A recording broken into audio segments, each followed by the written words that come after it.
موحى علمه شديد القوى ذو مرة فاستوى وهو بالأفق الأعلى ثم دنا فتدلى فكان قاب قوسين أو أدنى وقال رسول الله صلى الله عليه وسلم يا معشر النساء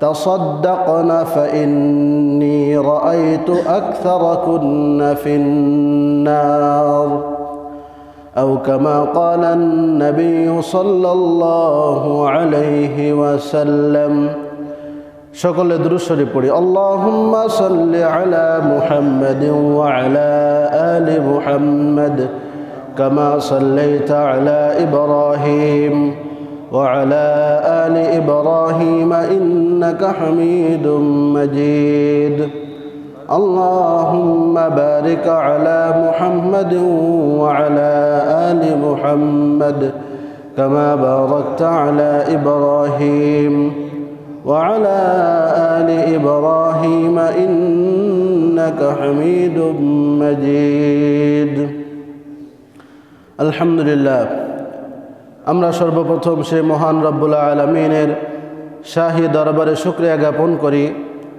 যিনি আমাদের সকলকে 1445 হিজরি সনের রজব মাসের শেষ জুমায় জুমার 2 রাকাত ফরজ নামাজ আদায় করার উদ্দেশ্যে মসজিদে সমবেত হওয়ার তৌফিক দান করেছেন সেই মহান রব্বুল আলামিনের শাহী দরবারে শুকরিয়া জ্ঞাপন করি আলহামদুলিল্লাহ। দুরুদ ও সালাম পেশ করি মানবতার মুক্তির দূত জনাব রাসূলুল্লাহ সাল্লাল্লাহু আলাইহি ওয়াসাল্লামের উপর, যাকে আল্লাহ পাক রব্বুল আলামিন এই ধরাধামে প্রেরণ করেছিলেন এবং এই রজব মাসে তাকে জান্নাত জাহান্নাম সহ 7 আসমান ভ্রমণ করিয়েছিলেন। সকলে বলি সাল্লাল্লাহু আলাইহি ওয়াসাল্লাম।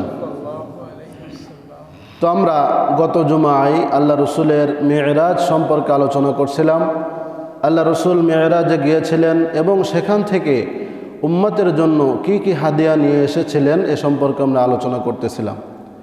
তো আল্লাহ রসুল তিনি আল্লাহ তাআলার নির্দেশে নবুয়তের 10ম বছর বুরাকের মাধ্যমে জিবরিল আমিনের সাথে তিনি আল্লাহ তাআলার নিমন্ত্রণে তার আহ্বানে তার সাথে সাক্ষাৎ করার জন্য এবং সকল নবীদের মধ্যে একমাত্র আমার আপনার প্রিয় হাবিব জনাবে মুহাম্মদুর রাসূলুল্লাহ সাল্লাল্লাহু আলাইহি ওয়াসাল্লামকে আল্লাহ তাআলা এই সৌভাগ্য দিয়েছিলেন।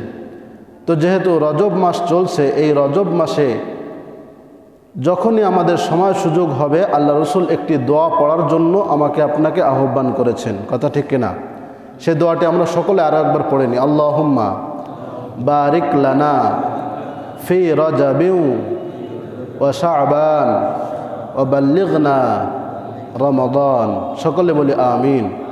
আল্লাহ তাআলা আমাদের সকলকে রমজানুল মুবারক পর্যন্ত পৌঁছে দিন। সকলে বলি আল্লাহুম্মা আমিন।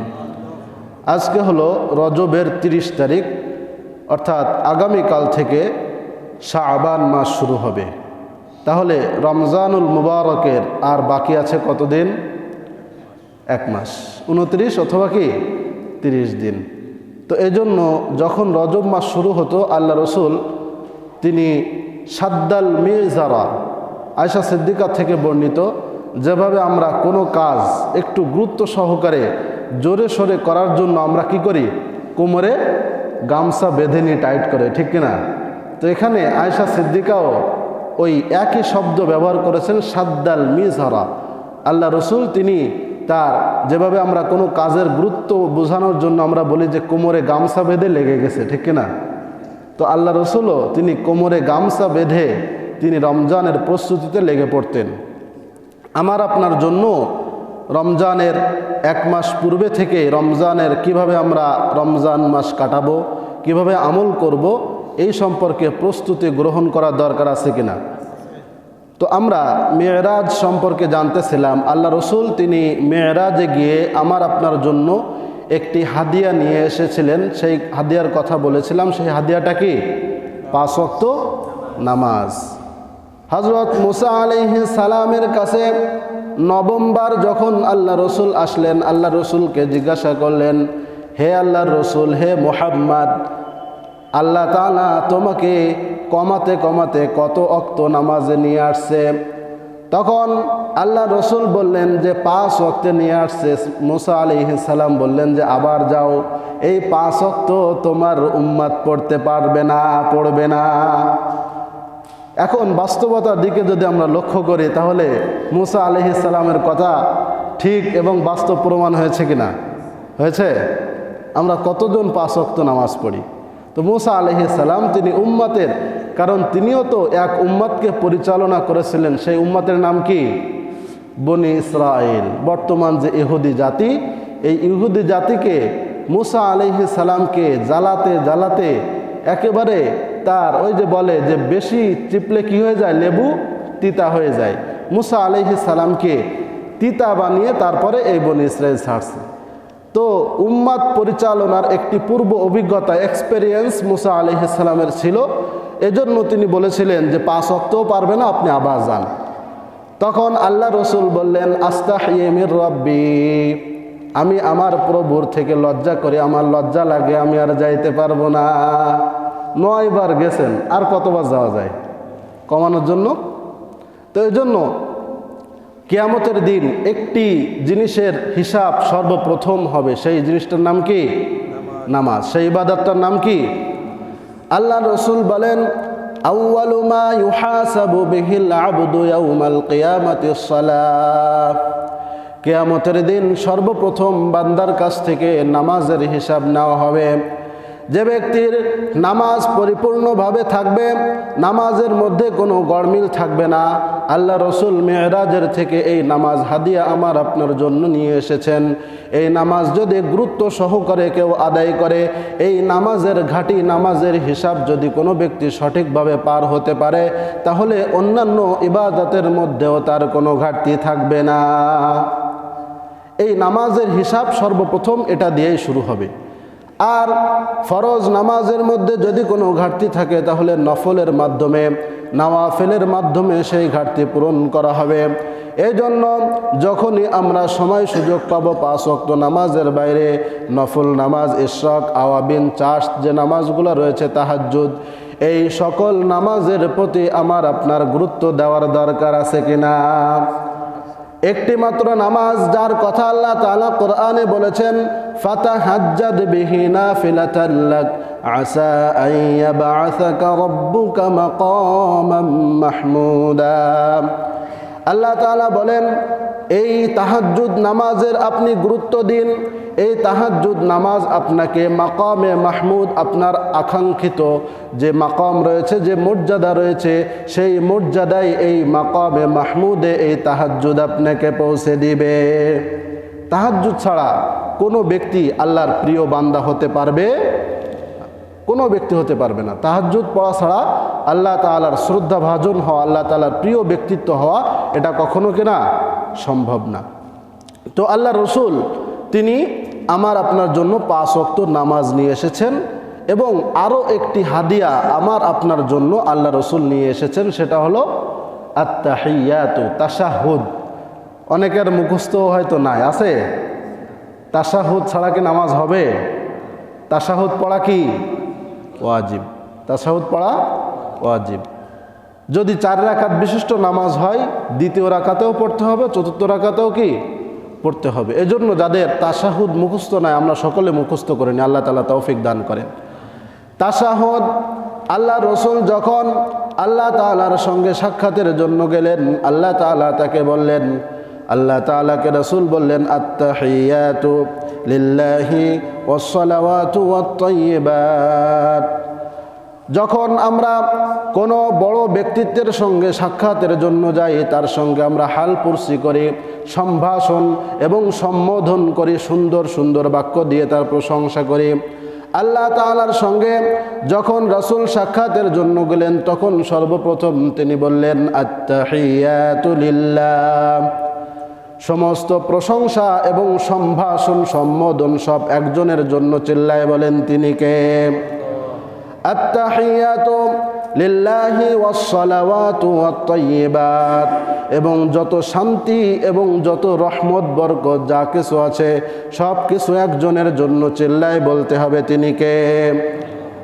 এরপর আল্লাহ তাআলাও যখন আমরা কোনো ব্যক্তির প্রশংসা করব, কোনো ব্যক্তিকে একটি উপকার করব, তখন ওই ব্যক্তিরও কর্তব্য হলো যে ব্যক্তি প্রশংসা করেছে, যে ব্যক্তি উপকার করেছে তার উপকারের স্বীকার করা, স্বীকারোক্তি দেওয়া। এটা আমরা দিতে চাই না, আমরা খুবই অন্তরের দিক থেকে খুবই আমরা কৃপণ। একজন মানুষ যখন উপকার করে তখন তাকে থ্যাঙ্কস জানানো, ধন্যবাদ জানানো, জাযাকুমুল্লাহ জানানো, এটা প্রত্যেক মুসলমানের দায়িত্ব ও কর্তব্য, ঠিক কিনা? আল্লাহ রাসূল হাদিস শরীফে বলেছেন, মান লাম ইয়াশকুরিন নাস লাম ইয়াশকুরিল্লাহ। কোনো ব্যক্তি যদি মানুষের এই দুনিয়াবি উপকার, যেটা আল্লাহ তাআলার অনুগ্রহ, আল্লাহ তাআলার রহমতের তুলনায় অতি সামান্য, অতি নগণ্য, এই সামান্য উপকার এবং সামান্য দয়া এবং রহমতের জন্য কোনো ব্যক্তি যদি কৃতজ্ঞতা তাই না করতে পারে, তাহলে আল্লাহ তাআলার অফুরন্ত যে নিয়ামত রয়েছে, যে রহমত রয়েছে, ওই রহমতের উপকার এবং ওটা স্বীকার করা, ওটার কৃতজ্ঞতা আদায় করা কোনো বান্দার পক্ষে কখনো সম্ভব নয়, ঠিক না?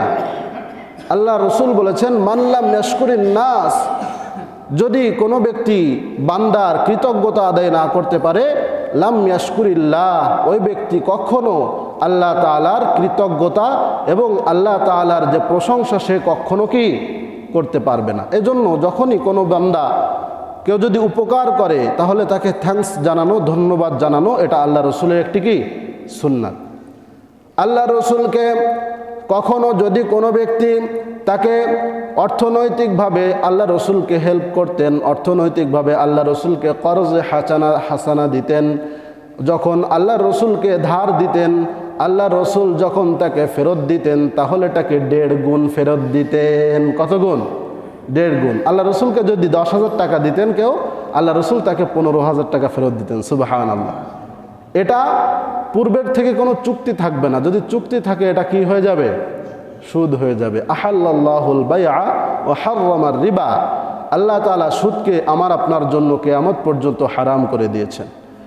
তো যদি কোনো চুক্তি না থাকে তাহলে কোনো ব্যক্তি খুশি হয়ে যাকে টাকা ধার দেওয়া হয়েছে, কর্জে হাসানা দেওয়া হয়েছে, ওই ব্যক্তি যদি বেশি ফেরত দেয় তাহলে সব দিবেন একজন, চিল্লায় বলেন তিনি কে? যখন আল্লাহ রসুলকে সাক্ষাতের জন্য আল্লাহ তাআলা আহ্বান করলেন, সেখানে গিয়ে আল্লাহ রসুল বললেন, আত-তাহিয়াতু লিল্লাহি ওয়াস-সালাওয়াতু ওয়াত-তাইয়্যিবাত। এরপর বান্দাদেরকে শিক্ষা দেওয়ার জন্য যে কৃতজ্ঞতা কিভাবে স্বীকার করতে হয়, কোনো ব্যক্তি থ্যাঙ্কস জানালে তাকেও ওয়েলকাম জানাতে হয়, এই পদ্ধতি আল্লাহ তাআলা আমাদেরকে শিখিয়ে দিয়েছেন।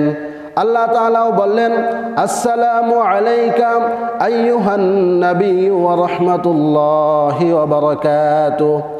আল্লাহ তাআলা বললেন, আসসালামু আলাইকা, আপনার উপরেও শান্তি বর্ষিত হোক, আইয়ুহান নাবিয়্যু, হে সকল নবীদের সরদার, সকল নবীদের শ্রেষ্ঠ নবী, আপনার উপরেও আমি চাই, আপনার উপরেও আল্লাহ তাআলার পক্ষ থেকে রহমত, বরকত এবং শান্তি নাজিল হোক। সুবহানাল্লাহ।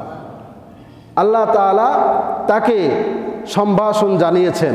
এরপর আল্লাহ তাআলা এবং তার রাসূলের মাঝে যে পরস্পর সম্বোধন, পরস্পর অভিবাদন, অভিনন্দন, সম্বোধন, সম্ভাষণ যা কিছুই হলো, এইগুলা জিবরিল আমিন তিনি দূর থেকে এগুলা কি শুনতে পাচ্ছেন। তখন তিনি দেখলেন যে নেক বান্দা যারা আছে তারা তো সবাই বাদ পড়ে যাচ্ছে, ঠিক না? এখানে দুইজনের মধ্যে কথা হচ্ছে, আল্লাহ এবং তার রাসূলের মাঝে। তখন জিবরিল আমিনও বলে উঠলেন, আসসালামু আলাইনা ওয়া আলা ইবাদিল্লাহিস সালিহিন। আসসালামু আলাইনা, আমাদের উপরেও শান্তি বর্ষিত হোক, ওয়া আলা ইবাদিল্লাহিস সালিহিন, এবং কিয়ামত পর্যন্ত আল্লাহ তাআলার যত নেক বান্দা এই দুনিয়ার বুকে আগমন করবেন, সকল নেক বান্দা বান্দীদের উপরে আল্লাহ তাআলার রহমত, বরকত এবং শান্তি বর্ষিত হোক। সুবহানাল্লাহ। আমাকে আপনাকেও কি রাখা হয় নাই? বাদ রাখা হয় নাই, বরং আমাদেরকেও জুড়ে দেওয়া হয়েছে। তো কিয়ামত পর্যন্ত যারাই নামাজ পড়বে সকলে এ তাশাহুদটা পড়বে কিনা, এজন্য তাশাহুদ যেন বাদ না যায়, এই মেরাজের ঘটনাকে স্মরণীয় করে রাখার জন্য আমার আপনার জন্য তাশাহুদ পড়াকে প্রত্যেক নামাজে ওয়াজিব করে দিয়েছেন কে? এরপর আমরা এই শুধু সম্ভাষণে ক্ষান্ত থাকব না, বরং এই সকল ইবাদতের জন্য আমাদের জন্য সবথেকে জরুরি জিনিসটা হলো ঈমান। এই জন্য তাশাহুদের শেষে কালিমায়ে শাহাদাতকে জুড়ে দেওয়া হয়েছে। আশহাদু আল্লা ইলাহা ইল্লাল্লাহ ওয়া আশহাদু আন্না মুহাম্মাদান আবদুহু ওয়া রাসূলুহু। এই দুইটা হাদিয়া আল্লাহ তাআলার পক্ষ থেকে আল্লাহ তাআলা রাসূলকে তার উম্মতের জন্য দিলেন। আর রাসূল এই মেরাজে অনেক অভিজ্ঞতা অর্জন করেছিলেন। তার মধ্যে অন্যতম একটি অভিজ্ঞতা হলো জিবরিল আমিনকে স্বীয় রূপে আল্লাহ রাসূল দেখেছিলেন। সুবহানাল্লাহ। আল্লাহ রাসূল বলেন, ইন্না আখি জিবরিল লাহু সিত্তুমিআতি জানাহ। জিবরিল আমিনের 600 ডানা রয়েছে। কয় শত? 600। সুবহানাল্লাহ। আল্লাহ তাআলার যে সৃষ্টি, এই সৃষ্টি নিয়ে যদি গবেষণা করা হয় তাহলে ঈমান মজবুত না হয়ে কোনো উপায় আছে? নাই। আল্লাহ তাআলার সৃষ্টি কত নিপুণ এবং নিখুঁত। আমাদেরকে আল্লাহ তাআলা সৃষ্টি করেছেন। সূরা 3-এর মধ্যে আল্লাহ তাআলা বলেন, লাকাদ খালাকনাল ইনসানা ফি আহসানি তাকওয়িম। আমার যে সৃষ্টিগুলা রয়েছে সব সৃষ্টির মাঝে আমি সব থেকে সুন্দর করে সৃষ্টি করেছি হলো মানব জাতিকে। এই মানব জাতির দিকে যদি আপনি লক্ষ্য করেন, আমাদের এই মুখমণ্ডলটা, এটা কি অনেক ব্যাপ্তি, অনেক বড় জায়গা। সবার কি আছে?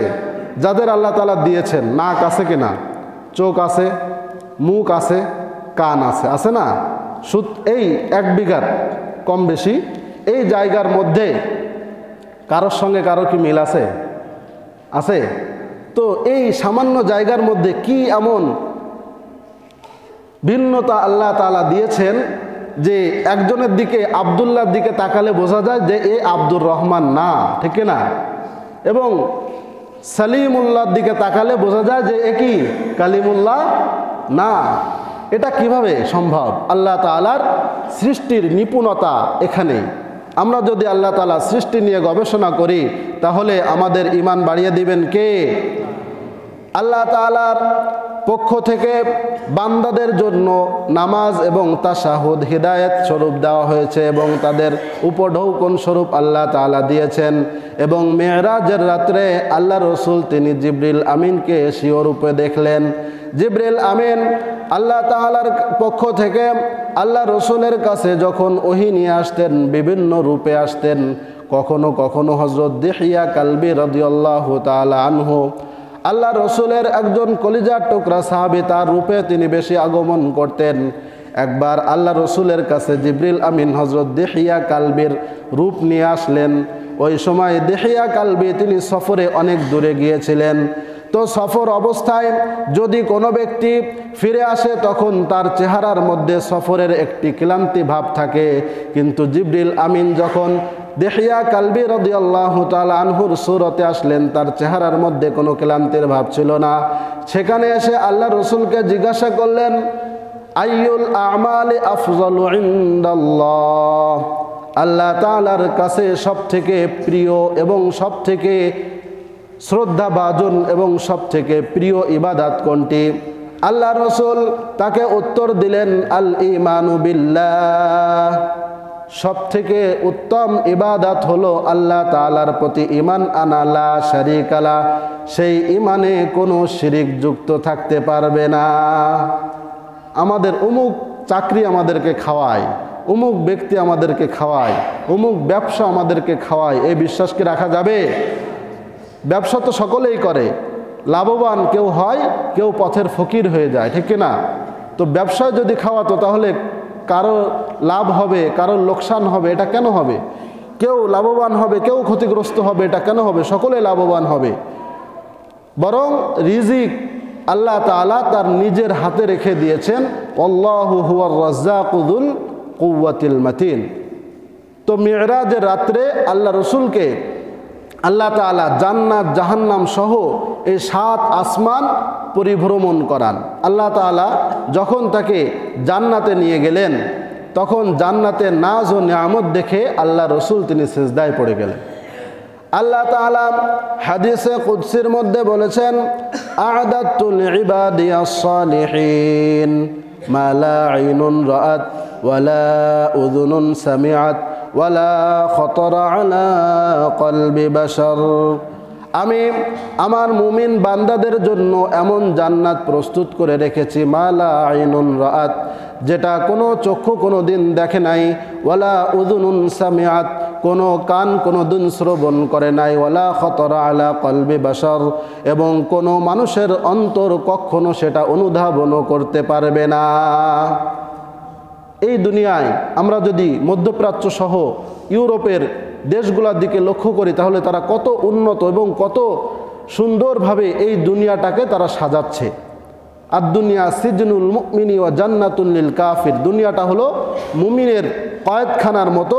যেভাবে জেলখানায় যখন মানুষ যায়, কয়েদখানায় আবদ্ধ হয়, সেখানে ইচ্ছাধীন সব কিছু করতে পারে না, অনুরূপভাবে মুমিন যে হবে তার ইচ্ছাধীন এই দুনিয়ার বুকে জীবন পরিচালনা সে কি করবে? করবে না। তো এই দুনিয়াকে আল্লাহ তাআলা মুমিনের জেলখানা এবং কাফেরের জন্য কি বানিয়েছেন? জান্নাত বানিয়েছেন। তো তারা কত সুন্দরভাবে সাজিয়েছে। এর থেকেও আল্লাহ তাআলা বলেছেন হাদিসে কুদসির মধ্যে, কোনো মানুষের অন্তর কখনো কি করবে না? অনুধাবনও করতে পারবে না। এমন সুন্দরভাবে আল্লাহ তাআলা তিনি জান্নাতকে সাজিয়েছেন। তো এই জান্নাতের এই দুনিয়ার বুকে আমরা সব কিছু শুনে বিশ্বাস করি। কি করি? শুনে ঈমানের যে বিষয়গুলো রয়েছে এগুলো আমরা শুনে বিশ্বাস করি, কিন্তু আল্লাহ রসুল তিনি কি করে এসেছেন? স্বচক্ষে দেখে এসেছেন।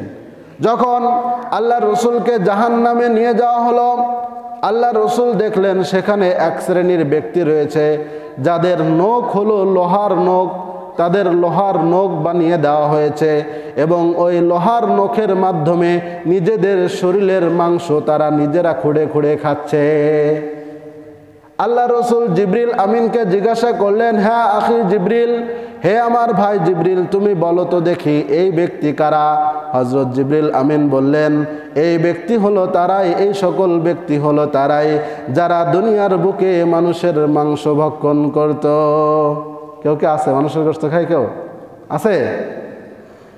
আল্লাহ তাআলা বলেছেন, ইয়া আইয়ুহাল্লাযীনা আমানু ইজতানিবু কাসীরাম মিনায-যন্ন ইন্না বা'দায-যন্নি ইসমুন ওয়া লা তাজাসসাসু ওয়া লা ইয়াগতাব বা'দুকুম বা'দা আইয়ুহিব্বু আহাদুকুম আন ইয়াকুলা লাহমা আখিহি মাইতান ফাকারিহতুমুহু ওয়াত্তাকুল্লাহা ইন্নাল্লাহা তাওয়াবুর রহিম। আল্লাহ তাআলা বলেন, হে মানব সকল, হে মুমিনগণ, তোমরা একে অপরের প্রতি কুধারণা করা থেকে তোমরা বিরত থাকো এবং ওয়ালা তাজাসসাসু, তোমরা গোয়েন্দাগিরি করো না, একে অপরের ছিদ্র অন্বেষণ করো না। কারণ একে অপরের যখন ছিদ্র অন্বেষণ করা হবে তার দোষগুলো খুঁটে খুঁটে বের করা হবে, দোষগুলোর দিকে লক্ষ্য রাখা হবে, ভালো কোনো গুণের দিকে লক্ষ্য করা হবে না। এবং সমাজে যখন তুমি ওইগুলা প্রচার করবে, এটা হলো ওই ব্যক্তি মারা গেলে তার গোশত খাওয়ার থেকে আরো জঘন্য অপরাধ। এটা আমাদের দেশে আছে কিনা? আমাদের পাইগাছায় নাই, আছে? পাইগাছার লোক কি গীবত করে? তো এই গীবত এবং পরনিন্দা এটা এমন একটি ব্যাধি, এতে কি নিজের কোনো উপকার আছে? আল্লাহ রসুল হাদিস শরীফে বলেন, যে ব্যক্তি গীবত করে ওই ব্যক্তির সওয়াব, যার গীবত করা হয় তার আমল নামায় অটোমেটিক্যালি কি হয়? ট্রান্সফার হয়। ব্যাংকে যখন অনলাইন ই ব্যাংকিংয়ের মাধ্যমে যেভাবে কি করা হয়, মুহূর্তের মধ্যে টাকা ট্রান্সফার করা যায়, অনুরূপভাবে যে ব্যক্তি গীবত করে তার সবগুলো কোথায় যায়? যার গীবত করা হয়। আর ওই যার গীবত করা হয় তার গুনাহগুলো কার ভাগে আসে? যে ব্যক্তি গীবত করে। আল্লাহ রসুল সাহাবায়ে কেরামকে জিজ্ঞাসা করলেন, গীবত কি, তোমরা কি জানো? সাহাবায়ে কেরাম বললেন, আল্লাহু ওয়া রাসূলুহু আ'লাম, আল্লাহ এবং তার রসুলই ভালো জানেন। আল্লাহ রসুল বললেন, যিকরুকা আখাকা বিমা ইয়াকরাহু, তোমার ভাইয়ের এমন বিষয়গুলো তুমি অন্য জায়গায় প্রচার করবে যেগুলা তার মধ্যে আছে এবং যেগুলা শুনলে তার ভালো লাগে না। অনেকে আমরা মনে করি যে গীবত হলো ওই ব্যক্তির কোনো অপবাদ বা এমন কোনো দোষ বলা যেটা তার মধ্যে নাই, এমন আমরা মনে করি কিনা, যে আসলে বাস্তবে নাই, বাস্তবসম্মত হলে ওটা হয়তো কি হয় না, গীবত হয় না। একজন আসলে চুরি করে, আমি অন্য জায়গায় বলে বেড়ালাম যে সে কি করে, চুরি করে, তাহলে এটা মনে হয় গীবত না। আল্লাহ রসুল বললেন যে এটাই হলো কি গীবত, যেটা তার মধ্যে আছে, আর যেটা নাই ওটা বলা এটা তো হলো অপবাদ, এটা কি বুহতান, এটা তো আরো মারাত্মক। তো এই জন্য একে অন্যের ছিদ্র অন্বেষণ করা এবং দোষ ত্রুটি বলে বেড়ানো, এটা কি যাবে, বলে বেড়ানো যাবে, যাবে না। যদি কেউ বলে তাহলে কিয়ামতের ময়দানে আল্লাহ রসুল দেখে আসছেন যে তার নখগুলো হবে লোহার এবং তামার, সেটা দিয়ে তার শরীরের মাংস সে খুঁড়ে খুঁড়ে নিজেই কি করবে, ভক্ষণ করবে। এরপর এক শ্রেণীর নারীকে আল্লাহ রসুল সেখানে দেখেছেন যারা জাহান্নামের যে পুজ এবং সেখানে যে শাস্তিগুলা রয়েছে এইগুলা ভোগ করতেছে। তখন আল্লাহ রসুলকে সাহাবা একরাম জিজ্ঞাসা করলেন যে সেগুলা ওই সকল মহিলা কারা ছিল? তখন আল্লাহ রসুল বললেন মহিলাদের দুই কারণে তারা জাহান্নামে বেশি যাবে। একটি হলো তাকফুরনাল লা'নাতা ওয়া তাকফুরনাল আশির, স্বামী যদি সারা জীবন তার ভরণ পোষণের দায়িত্ব গ্রহণ করে, হয়তো গত ঈদেই তাকে ভালো একটি কাপড় দিয়েছে, ভালো একটি শাড়ি দিয়েছে, যদি কখনো তার সঙ্গে ঝগড়া লাগে বলবে জীবনে তোমার কাছ থেকে ভালো কিছু পাই নাই। আছে কি না? আছে যে হয়তো কিছুদিন আগেই ভালো একটি শাড়ি তাকে কিনে দেওয়া হয়েছে, সামান্য একটু ঝগড়া লাগছে, কি জীবনে তোমার এখানে এসে ভালো কিছু আমি কি করি নাই, চোখে দেখি নাই। বুখারী শরীফের 56 নম্বর হাদিস। আল্লাহ রসুল বলেছেন যে আরেকটি কারণে সেটা হলো তাকসুরনাল লা'না, লা'নত বেশি করে। যদি অন্য কোনো মহিলার সঙ্গে ঝগড়া একবার লেগে যায় তাহলে তোর সন্তান মরে না কেন, তোর ছেলে কি গাড়ির তলে পড়ে মরে না কেন, পানিতে ডুবে মরে না কেন, এই ধরনের লা'নত আছে কি না? তো এই দুইটা কারণে মহিলাদেরকে আল্লাহ রসুল বলেছেন তাসাদদাকনা ইয়া মা'শারান নিসা, তোমরা বেশি বেশি সদকা করবে, কারণ আমি কিন্তু তোমাদের পাল্লাটা বেশি ভারী দেখে আসছি জাহান্নামে, এই জন্য তোমরা বেশি বেশি সদকা করবে। সদকার মাধ্যমে আল্লাহ তাআলা বিপদ আপদগুলো কি করেন, উঠিয়ে নেন। আল্লাহ রসুল যখন মেরাজ থেকে ফিরে আসলেন, এই সকল ঘটনা যখন বর্ণনা করতে লাগলেন, কাফেররা তারা সুযোগ পেয়ে গেল, তারা বলতে লাগলো এই তো মুহাম্মদ পাগল হয়ে গেছে, এই মুহাম্মদকে এখন কুপকাত করা যাবে। তখন আবু বকরের কাছে গেলেন। আবু বকরের কাছে যায় যদি আমরা বলি তাহলে আবু বকরকে আমাদের দলে ভিড়ানো যাবে। আবু বকরের কাছে গিয়ে জিজ্ঞাসা করলেন, হে আবু বকর শুনছো মুহাম্মদ কি বলে, মুহাম্মদ পাগল হয়ে গেছে। যে মসজিদে আকসায় যাইতে আমাদের 1 মাস সময় লেগে যায়, এক রাত্রের মধ্যে সেখানে গিয়ে নাকি সে নামাজও পড়ছে, আবার 7 আসমান ভ্রমণ করে ইশার নামাজের সময় তাকে আমরা দেখলাম, আবার ফজরেও দেখলাম, রাতের মাঝখানে নাকি সে এই সব কিছু ভ্রমণ করে আসছে। তখন আবু বকর বললেন আসলেই কি এটা আমার রসুল বলেছেন? তখন সকলে বলল হ্যাঁ তোমার রসুল মুহাম্মদ এটাই বলতেছে। তখন আল্লাহ রসুলের ব্যাপারে আবু বকর সিদ্দিক রাদিয়াল্লাহু তাআলা আনহু বললেন এটা তো শুধুমাত্র যেটা আমরা দেখেছি মসজিদে আকসা সেটার কথা বলতেছে, এর থেকে মারাত্মক বিষয়ে তারকে আমি বিশ্বাস করি। জান্নাত জাহান্নাম যেগুলো আমি কখনো দেখি নাই ওই সকল বিষয়েও আমি তাকে বিশ্বাস করি। আর এটা বিশ্বাস করা তো আমার জন্য কিছুই না। আল্লাহ রসুল তাকে উপাধি দিয়ে দিলেন সিদ্দিক। কি উপাধি দিলেন? সিদ্দিক। আবু বকর সিদ্দিক, অধিক বিশ্বাসী। কোনো চিন্তা ভাবনা ছাড়াই আল্লাহ রসুলের মেরাজের ব্যাপারে সর্বপ্রথম কে বিশ্বাস স্থাপন করেছিলেন? আবু বকর সিদ্দিক। তখন থেকেই আল্লাহ রসুল তাকে সিদ্দিক উপাধি দান করলেন। যখন মসজিদে আকসার ব্যাপারে জিজ্ঞাসা করা হলো, আল্লাহ রসুলের সামনে মসজিদে আকসার একটি অবয়ব আল্লাহ তাআলা অলৌকিকভাবে দাঁড় করিয়ে দিলেন। সেখানে কয়টি জানালা রয়েছে, কয়টি দরজা রয়েছে, আল্লাহ রসুল সেগুলো গুনে গুনে একটা একটা করে কাফেরদের উত্তর দিতে লাগলেন।